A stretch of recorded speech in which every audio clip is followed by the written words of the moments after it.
자, 여러분 33강 재무회계 개념 체계와 그 작성 원칙에 대한 1번 원칙을 한번 보도록 할게요. 자, 개념 체계부터 한번 보시죠.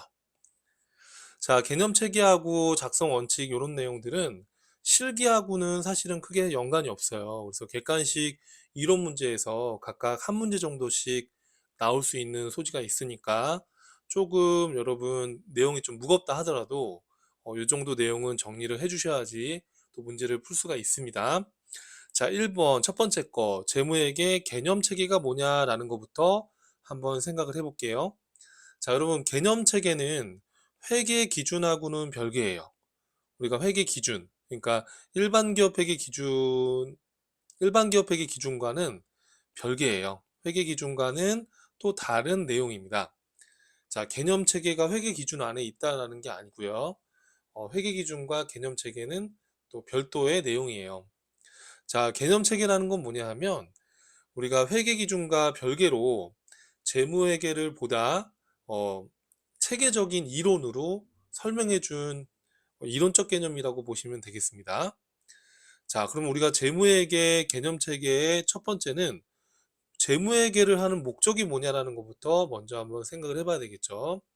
자, 우리가 재무회계를 하는 목적은 자, 우리가 회계라는 학문은 크게 재무회계와 관리회계로 구분한다고 했었는데 관리회계와 다르게 외부 정보 이용자에게 유용한 정보를 제공해 주는 게 재무회계의 목적이었잖아요.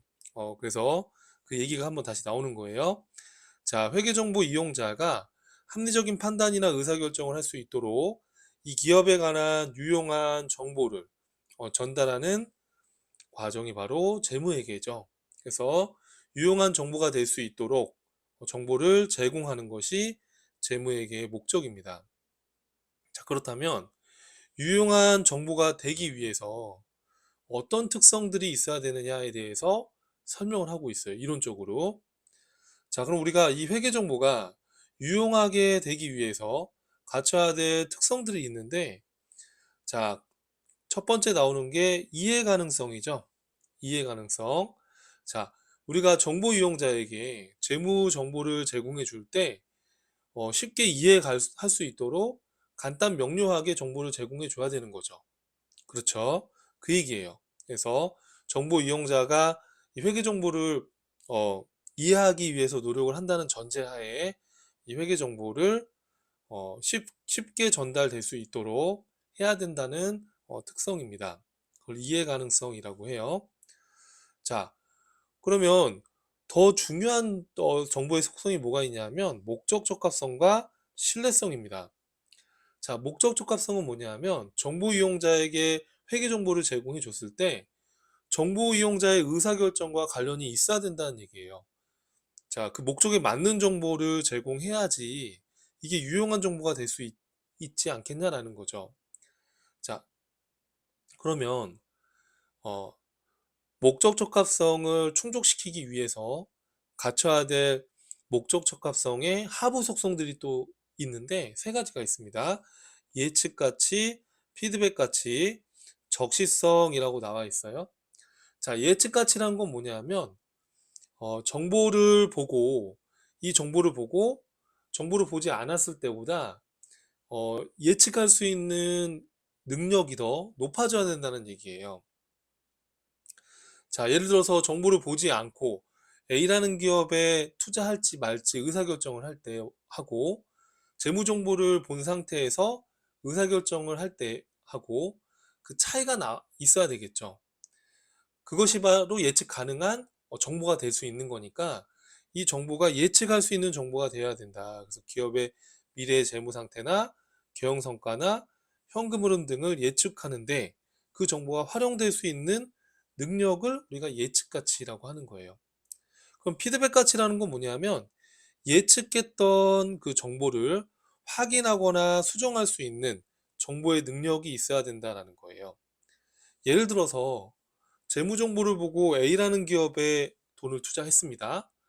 이 회사의 손익계산서를 보니까 내년에도 아마 이익이 이 정도 나겠다라는 예측을 갖고 이 회사에 돈을 투자했습니다. 자, 그러면 여러분 이 예측했던 것이 맞는지를 확인해 보아야 되겠죠. 그러면 또 결산이 끝난 다음에 또 손익계산서와 재무상태표와 같은 재무제표를 보고 과거에 했던 이 예측이 어, 맞았다라는, 혹은 내가 예측했던 거와 다른 결과가 나왔다면 내가 의사결정을 또 바꿀 수도 있는 거잖아요. 그죠? 그래서 확인하거나 수정할 수 있는, 그러니까 예측했던 정보를 확인하거나 수정하게 할 수 있는 그 정보의 능력이 있어야 된다라는 거예요. 자, 적시성이라는 건 뭐냐 하면 정보를 제때 제공해 줘야 된다는 얘기예요. 예를 들어서 투자자는 지금 투자 의사결정을 하려고 하는데, 예를 들어서 재무 정보를 뭐 그 다음에 투자 의사결정을 한 이후에 만약에 정보를 제공해 줬다. 그러면 그 투자 의사결정에 어, 이용 활용이 될 수가 없겠죠. 그러니까 필요할 때 적시에 정보를 제공해 줘야지만 이 정보가 유용한 정보가 되지 않겠냐라는 거죠. 바로 적시성입니다.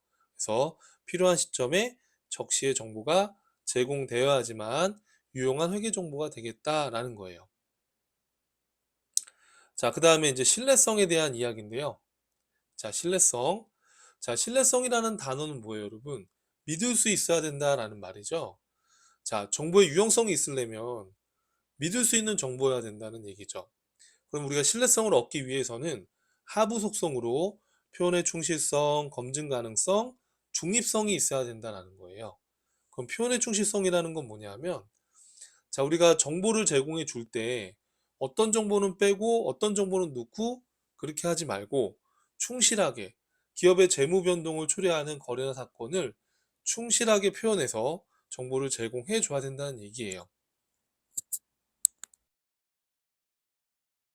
이거를 표현의 충실성이라고 하는 겁니다. 자, 검증 가능성이죠.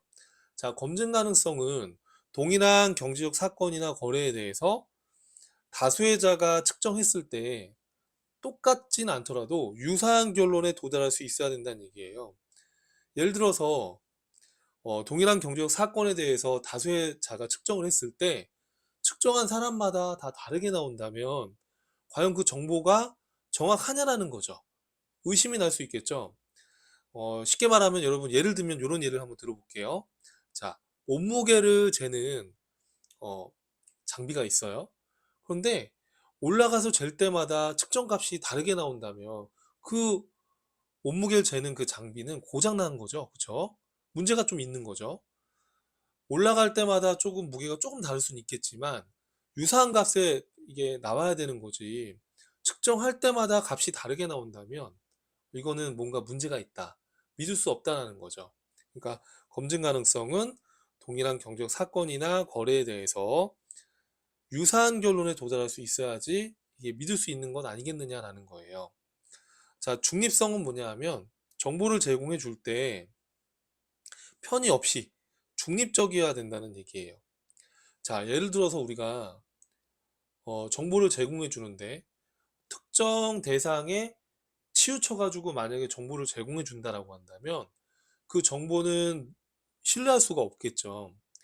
자, 예를 들어서 어떤 토론을 진행한다고 했을 때 사회자가 특정한 성향에 좀 더 유리하게 토론을 진행한다면 그 토론의 중립성은 없는 거잖아요. 그쵸?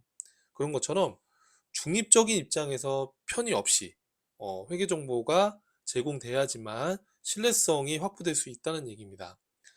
자, 그래서 여러분, 우리가 시험 목적으로 이걸 기억을 하실 때, 자, 정보의 질적 특성의 주요 질적 특성에는 목적 적합성과 신뢰성이 있다라고 말씀드렸잖아요.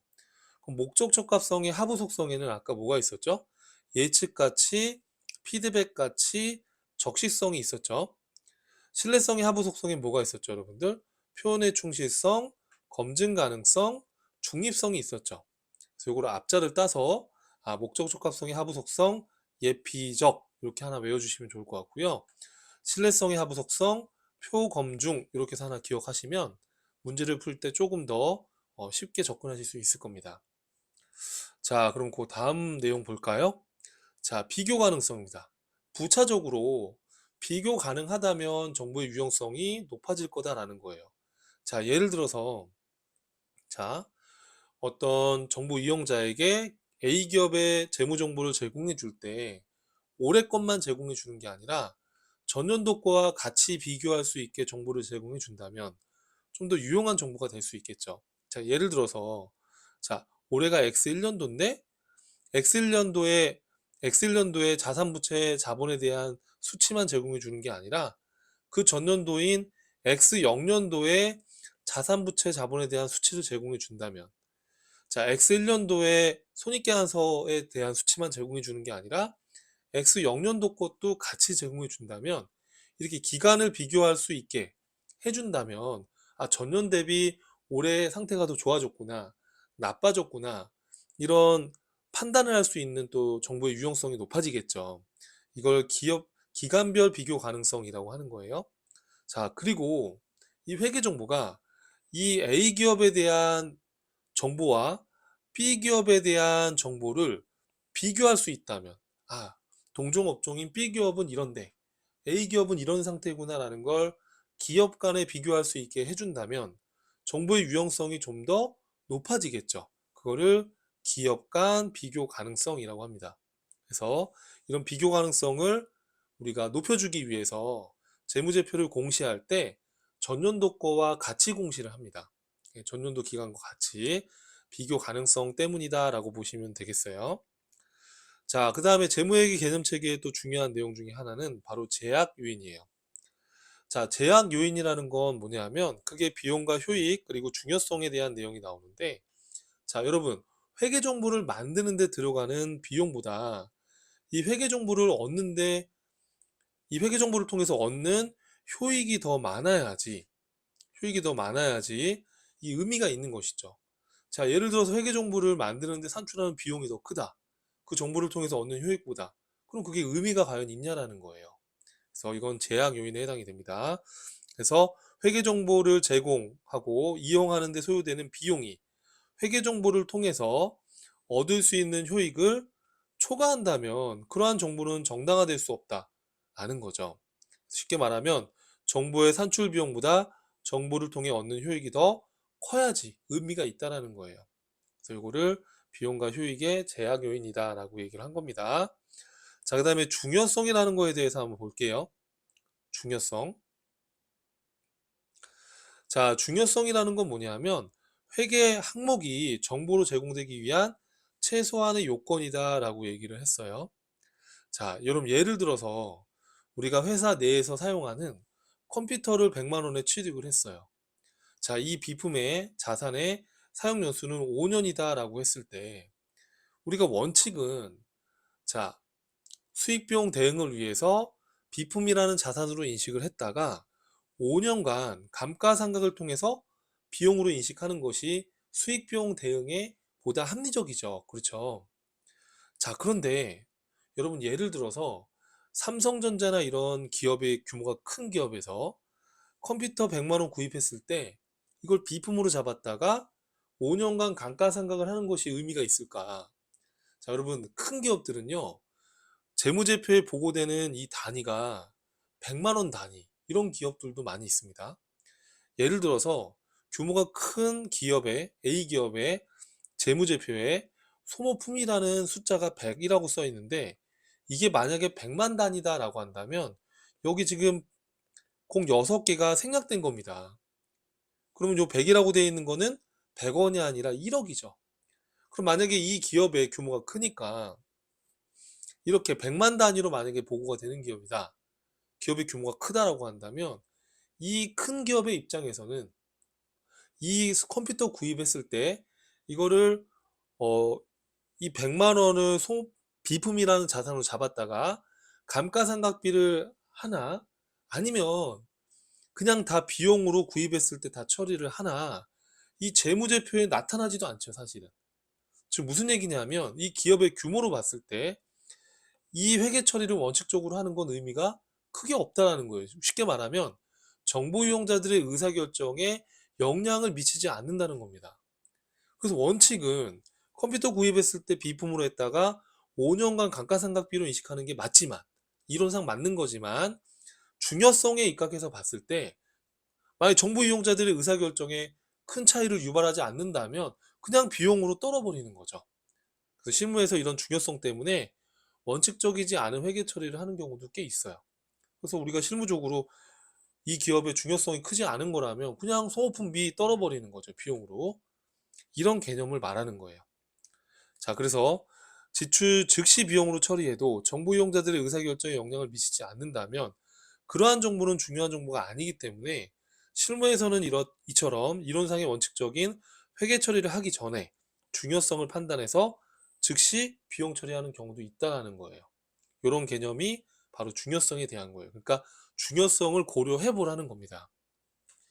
자, 그 다음에 나오는 얘기가 질적 특성이었고요.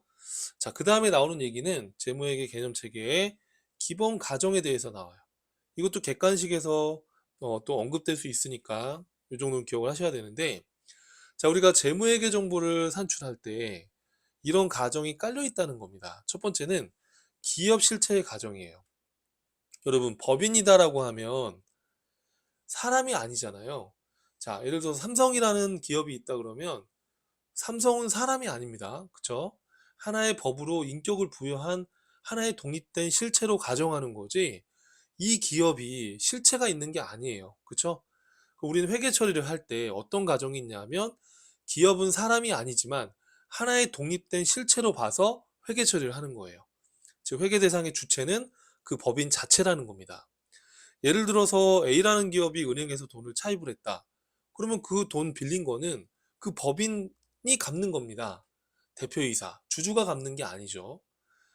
하나의 법으로 인격을 인정해 주는 거기 때문에, 그래서 우리가 이 회계 정보의 주체는 눈에 보이지 않는 기업이죠. 법인. 그 독립된 실체로 가정을 하고 있다라는 거예요. 그렇죠? 자, 그 다음에 계속 기업의 가정입니다. 자, 우리가 회계 처리를 할 때, 자, 이 기업이 한 달 후에 망할 거야라는 생각을 갖고 회계 처리하지 않죠. 어느 정도 예상할 수 있을 정도의 영업 활동을 계속할 거라는 전제하에 저희는 기록을 하는 겁니다. 자, 예를 들어서 만약에 기기장치를 구입했다라고 했을 때, 자, 이 기업이 한 달 후에 망하는 기업이다라고 한다면 미래 효익은 없는 거니까 이 기기장치 지출한 돈은 즉시 비용으로 처리해야죠.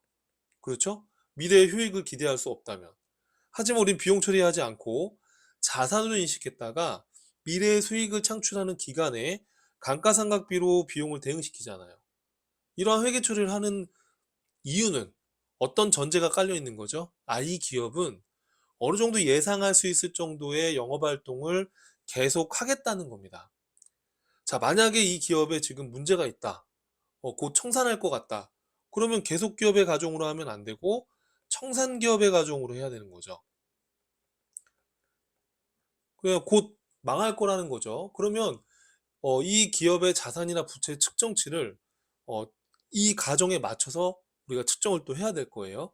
하지만 우리는 청산 기업의 가정으로 하는 것이 아니라 계속 기업의 가정을 따르고 있다는 겁니다. 자, 그 다음에 하나 더 있는데요. 기간별 보고의 가정이다 라고 나와 있죠. 자, 우리는 최소한 1년 단위로 회계 정보를 보고한다는 거예요.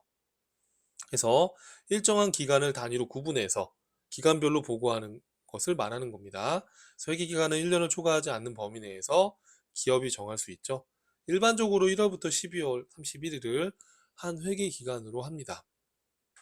자, 그러면 이러한 재무회계 개념 체계와 관련된 객관식 사례 문제들을 볼게요.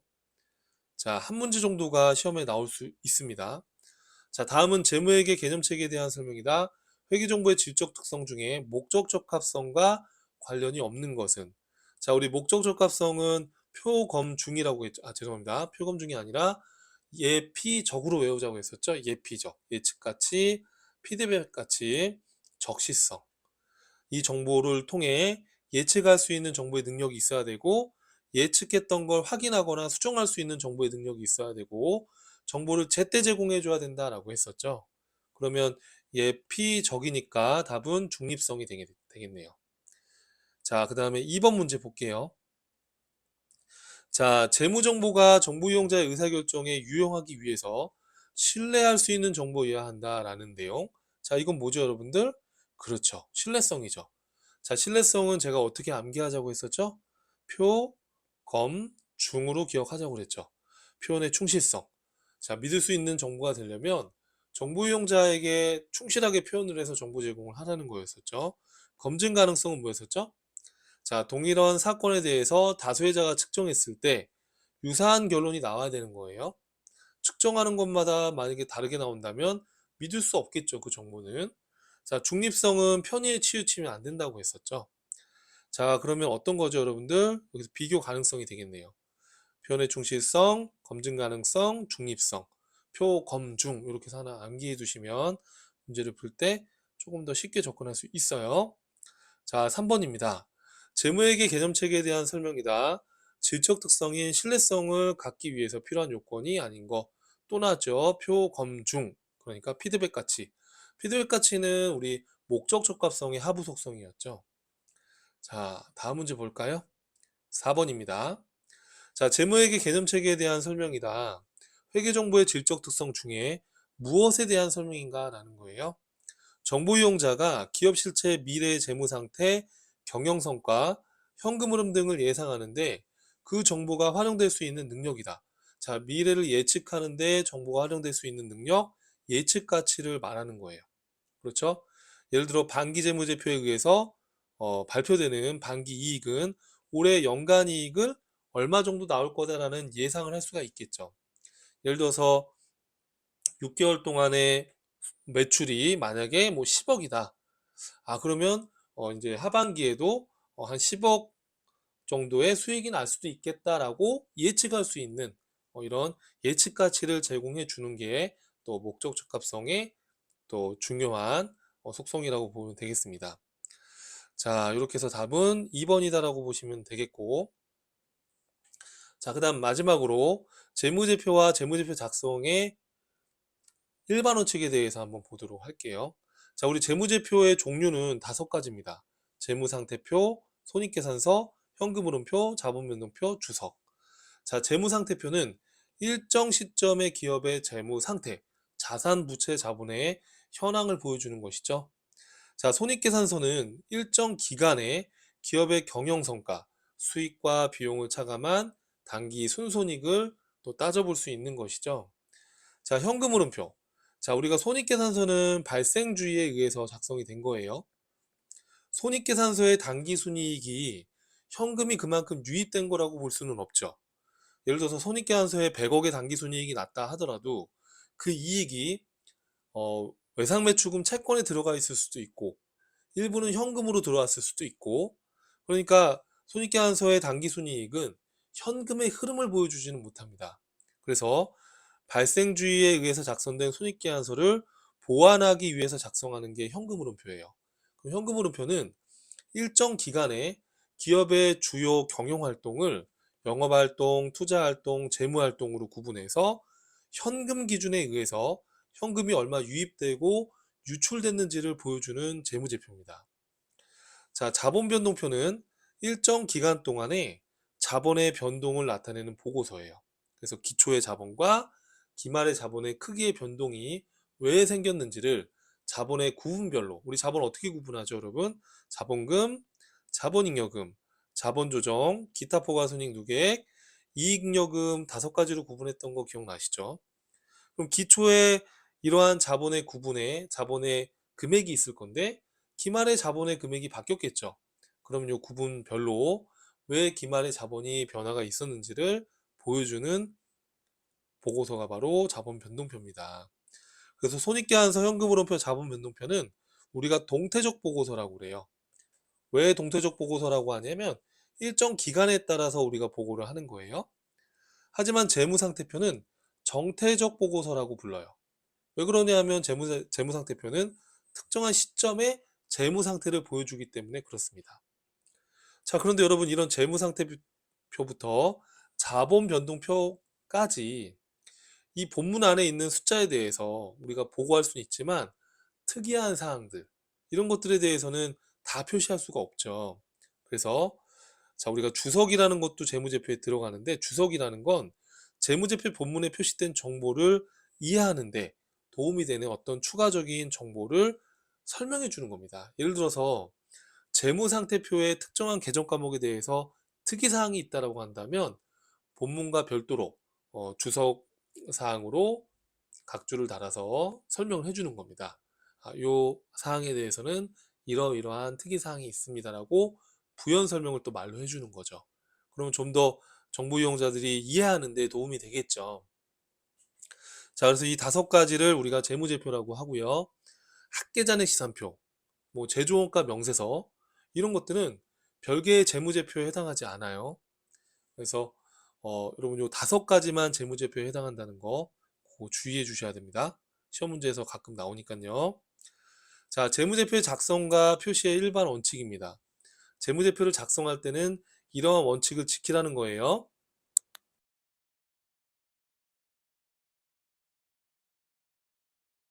자, 첫 번째는 계속기업의 원칙입니다. 계속기업을 가정으로 한다. 이건 앞에서도 얘기했었죠. 개념체계에서도. 자, 경영진은 재무제표 작성할 때 계속기업으로서의 존속 가능성을 평가하라는 겁니다. 우리가 재무제표 작성할 때 계속기업의 가정으로 재무제표 작성을 하는데 과연 이게 계속기업으로 존재할 수 있는지를 평가해보라는 거예요.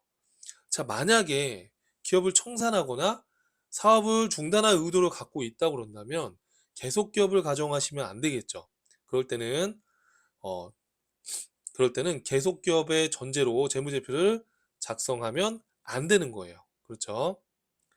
근데 만약에 청산 또는 경영활동의 중단 외에 다른 현실적인 대안이 없는 경우가 아니라면 이 경우엔 계속기업을 전제로 한다는 거예요. 근데 만약에 중단할 거라고 그런다면 청산기업의 가정으로 평가를 해야 되는 거겠죠. 그래서 우리가 재무제표를 작성할 때 계속기업을 가정으로 하고 있기 때문에 계속기업으로서의 존속 가능성을 평가해 보라는 얘기입니다. 자, 그럼 재무제표의 작성 책임은 누가 있느냐? 자, 회계 담당자가 재무제표를 책임지는 걸까요? 아니겠죠, 여러분. 자, 누가 책임지겠어요? 당연히 경영진이 책임지는 거예요. 그렇죠? 대표이사를 포함한 경영진이 재무제표 작성에 대한 책임을 갖는 겁니다. 자, 그리고 작성할 때 또 지켜야 될 일반 원칙이 뭐가 있나 보니까 자산과 부채는 총액 표시해라.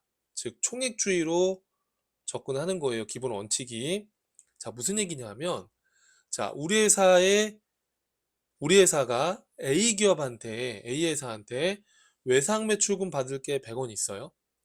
A 회사한테 외상 매입금 갚아야 될 게 70원이 있어요. 그럼 내가 A한테 받을 돈이 100원, 갚을 게 70원이면 30원 받으면 돼. 이렇게 기록할 수 있을 거잖아요. 상계에서. 그렇게 하지 말라는 거예요. 총액 표시라는 거는 상계하지 말라는 거예요. 있는 대로 다 총액으로 보여주라는 겁니다. A 기업한테 받을 게 100원이고 A 기업한테 갚을 게 70원이라고 보고를 하라는 거예요. 그냥 자기 멋대로 100원에서 70원을 제외하고 30원 받으면 돼요. 이렇게 하지 말라는 거예요. 총액으로 기재하는 걸 원칙으로 한다는 거. 자, 다만 우리가 외상매출금이나 받으러 온 같은 매출 채권에 대해서 대손 충당금을 기록해서 채권의 차감 항목으로 기록하는 것은 이건 상계에 해당하지 않는다는 거예요. 자, 예를 들어서 내가 외상매출금 100원 받을 거 있는데 그 중에 30원은 회수가 불가능하다. 그래서 70원을 회수 가능한 금액으로 보고했다라고 했을 때 이 충당금은 회계 처리하는 기법이지 상계 표시한 건 아니라는 거예요. 이해하시겠죠? 자, 재무제표의 항목의 구분과 통합 표시라고 되어 있어요. 자, 중요한 항목은 본문이나 주석의 그 내용을 구분해서 표시를 해주는 게 맞겠죠. 중요한 항목이다라고 한다면, 중요하지 않은 항목이다라고 한다면 성격과 기능이 유사한 항목과 통합해서 표시할 수 있다. 예를 들어서 여러분, 외상매출금이나 받으러옴이나 매출활동과 관련된 채권이죠. 그러면 이걸 우리가 보고할 때 매출채권으로 통합해서 보고하면 되는 거죠. 그렇죠. 우리가 공시할 때는, 기록할 때는 외상매출금 받으러옴으로 각각 구분해서 기록하지만 보고할 때는 유사한 항목이니까 통합해서 보고할 수 있다는 얘기예요. 자, 다음 내용 볼까요, 여러분? 자, 비교재무제표 작성해라는 거죠. 자, 우리 개념체계에서도 비교 가능성이라는 얘기를 했었죠. 그래서 기간별 비교 가능성을 높이기 위해서 자, 올해가 X 1년도다라고 한다면 전년도 X 0년도 것도 공시를 해서 비교할 수 있도록 해서 더 보다 유용한 정보가 될 수 있도록 하라는 겁니다. 재무제표 항목의 표시와 분류의 계속성입니다. 자, 비교 가능성을 높이기 위해서는 항목의 표시와 분류는 특정한 경우를 제외하고는 맥이 동일해야 된다라는 거예요. 자, 예를 들어서 자, 올해는 여러분 예를 들어서 사무용품 구입한 거를 사무용피로 했어요. 그 다음 연도에는 소모품비로 기록을 해요. 그러면 우리가 전년도랑 비교 항목 간에 비교가 안 되겠죠. 그죠? 그러니까 표시와 분류의 계속성이라는 거는 비교 가능성, 전년도와 비교를 하기 위해서는 이렇게 동일하게 중요한 사건이 아닌 이상은 맥이 동일하게 기록을 하라는 겁니다. 자, 만약에 재무제표 항목이나 표시나 분류 방법이 변경되는 경우도 있을 수 있어요. 예를 들어서 기업이 합병을 해서 방법을 바꿔야 된다라든지 그런 경우에는 전개 항목을 다시 재분류해서 그 이유를 주석으로 알려주라는 거예요. 자, 재무제표의 보고 양식을 우리가 보고할 때는 기업명, 어떤 회사, 어느 회사 건지 알아야 되겠죠? 그리고 보고기간 종료일. 자, 우리가 일반적으로 보고기간 종료일은 12월 31일이지만 예를 들면 보고기간 종료일이 6월 30일인 회사도 있을 수 있잖아요. 1년을 초과하지 않는 범위 내에서 보고기간을 정할 수 있는 거기 때문에 보고기간 종료일이 언젠지를 명시를 해주라는 얘기입니다. 또 회계기간, 이게 올해 1기인지 2기인지, 회계기간은 언제부터 언젠지. 자, 그 다음에 금액 단위. 자, 재무상태표에 현금이 100 이렇게 써 있어요. 그럼 대체 이게 100원인지 100억인지 여기다가 써주는 거예요, 단위를. 그렇죠? 단위를 억 원이라고 이렇게 써주면은 이건 100원이 아니라 100억이 되는 거죠. 무슨 말인지 이해되세요? 이렇게 단위를 써주라는 거예요. 원인지, 억 원인지, 아니면 1000만 원인지, 100만 원인지 그 단위를 표시해주라는 거예요. 정보 이용자들이 오해하지 않도록. 그 다음 보고 통화. 자, 여러분 여기 100원이라고 써 있어요. 100이라고 써 있으면 이게 100달러인지 100원인지 알 수가 없죠. 그러니까 보고 통화를 표시해 주라는 얘기입니다. 보고 통화를 표시 통화라고도 또 부르거든요. 보고 통화. 그래서 이게 달러인지 원화인지 이거를 표시해 주라는 겁니다. 자, 그 다음에 재무상태표의 작성 기준이에요. 자, 재무상태표를 작성할 때 유동과 비유동을 구분해서 표시를 하라는 거예요. 자, 우리가 자산가 부채는 1년 기준 또는 정상적인 영업 주기를 기준으로 해서 유동과 비유동으로 구분을 하죠. 여러분, 정상적인 영업 주기라는 거는 제조업이다라고 한다면 원재료를 구입해서 제품을 완성해서 판매해서 대금이 회수되는 이 기간을 정상 영업 주기라고 하는 거예요. 일반적인 기업은 이 정상 영업 주기가 1년 이내에 현금화가 되죠. 근데 여러분 가끔 특수업종들, 예를 들면 조선업이다 그러면 배를 만들어서 팔아서 대금이 회수되기까지의 기간이 1년이 넘어갈 수도 있는 거잖아요. 그러면 1년이 넘어간다 하더라도 이게 이 기업의 특성상 정상적인 영업 주기 안에 회수가 되는 거라면 유동으로 구분이 되는 거예요. 그래서 우리가 무조건 1년 기준으로 유동과 비유동을 판단하는 것은 아니고요. 1년을 기준으로 하지만 우리가 정상적인 영업 주기 내에 그래서 만약에 회수가 된다라고 한다면 유동으로 구분될 수 있다라는 거예요. 그래서 1년 기준이나 또는 정상 영업 주기를 기준으로 해서 유동과 비유동으로 분류하라는 겁니다. 자, 유동성 배열법도 시험에 아주 자주 나오는 표현인데요. 재무상태표를 우리가 작성을 할 때, 자산가 부채는 유동성이 높은 항목부터 배열하는 거예요. 큰 것부터. 유동성이 크다라는 건 자산의 경우에는 현금이 빨리 들어오는 것부터. 그래서 우리가 재무상태표에 보면 현금을 기재하고 외상매출금을 기재하고 상품, 제품 이렇게 들어가잖아요. 그죠? 당좌, 재고, 투자, 유형, 무형 순으로 가는 게 이 유동성 배열법을 생각하시면 되죠. 현금이 빨리 전환돼서 들어오는 것부터. 부채라면 현금이 빨리 상환되는 것부터. 그래서 우리가 외상매입금, 미지급금, 그리고 단기차입금, 그 밑에 장기차입금 이런 식으로 보고가 되죠. 유동성 배열법. 유동성이 큰 항목부터 배열하는 것을 말해요. 자, 재무상태표는 일반 원칙에 따라서 총액 표시하는 걸 원칙으로 합니다. 자산과 부채를 상계하면 안 되는 거예요, 원칙적으로. 물론 예외가 있을 수는 있습니다만 원칙은 총액 표시가 원칙이에요. 아까 그랬잖아요. A기업한테 받을 게 100원, A기업한테 갚을 게 70원이면 100원과 70원을 각각 보고하는 거지. 70원을 제외하고 30원 받아야 돼 이렇게 하면 안 된다는 거예요. 총액으로 표시하는 거 원칙으로 한다는 거. 자, 잉여금의 구분이다. 자, 우리가 자본의 구분 항목에 보시면 영업활동을 통해서 벌어들인 건 이익잉여금으로 구분을 하지만 자본거래에서 이득 본 건 이익잉여금이 아니라 자본잉여금으로 구분하죠. 그래서 자본거래와 손익거래를 구분해 주라는 거예요. 그래서 잉여금, 자본거래와 관련된 잉여금은 자본잉여금, 손익거래와 관련된 잉여금은 이익잉여금. 이렇게 해서 잉여금을 구분해서 재무상태표에 표시를 하라는 얘기입니다. 자, 그 다음에 미결산 등의 표시 금지다. 현금가 부족이나 가지급금, 가수금 등과 같이 확정되지 않은 이런 항목들을 미결산 항목이라고 합니다.